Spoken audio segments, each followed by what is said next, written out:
wrap this up. In 2012, the family and I flew in and out of the San Francisco area. The disabled national tournament and team trials that year was in Sacramento. I thought, hey, great, we're going to go to a tasting room. Well, the tasting room I got voted 3-1 on was, let's go to Jelly Belly. I was thinking Napa Valley, they were thinking Jelly Belly. So we went to the Jelly Belly, did a factory tour. We got to the end, we're in the tasting room, and there's these big bags at the end. And it's like, why are those less expensive? Well, we find out those are known as belly flops. So these are the jelly beans that don't make the quality control. So as you're eating them, you'll find, as we did, hey, there's some stuck together. Why? Well, this one's got 3 stuck together. This one's extra big. This one's extra small. Whatever it might be. I mean, it's just shape and size is what disqualifies it, I guess. I remember telling the kids, this kind of reminds me a little bit of our ski team. We've got arm and leg amputees. We've got sit skiers, and of course the blind. You know, but we don't let that worry us. We just go and do our thing, and you know, try to make the team.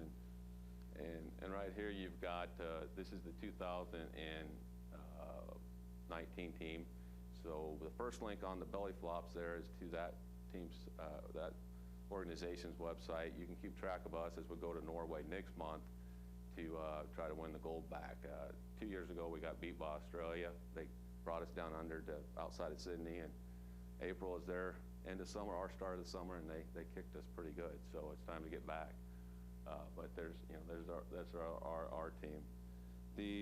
Let's step back a little bit. If you stay with me a little bit, and how does maybe these belly flops of this bag of jelly beans relate to diversity and inclusion here at Anadarko?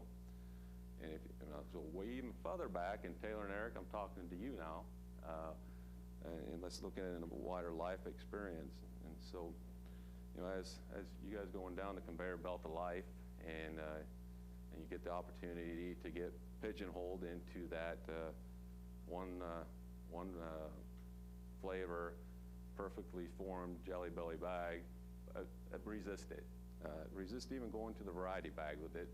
Has multiple flavors with different colors, but there's still no distinction on the shape and sizes, and hopefully, you know, you can go into the belly flop bag and embrace and celebrate everybody's differences. And I think that's something we can live by. I know that's pretty deep for a bag of jelly beans, so I'm going to step back before I lose everybody and go back and talk about the dogs some more. Yay, dogs some more! The couple links on there. One is for Anadarko, one is for Guide Dogs for the Blind. Feel free to fact check us, send me corrections. Again, we're going to do our best to be as factual as we can today. Actually, this was the point when I was going to say, hey, you see that Anadarko link? Go to the donate button, and we all donate. And in the comments, we'll say Anadarko Friends, and then we'll get the company of the match, and maybe we'll get a dog named Anna D, or some name, some play on the name. That doesn't seem as important right now. Maybe we'll have an ox or an oxy in the future, but we'll kick that campaign off at a future Lunch and Learn. And so one last link on there, and that's microoil.com. I got a blog. I update it not very often, but that's where a lot of these stories, I've got them on there so they can remind me what keep the things relatively truthful when I'm talking. And there's a link on there, contact me, so microoil.ski@gmail.com.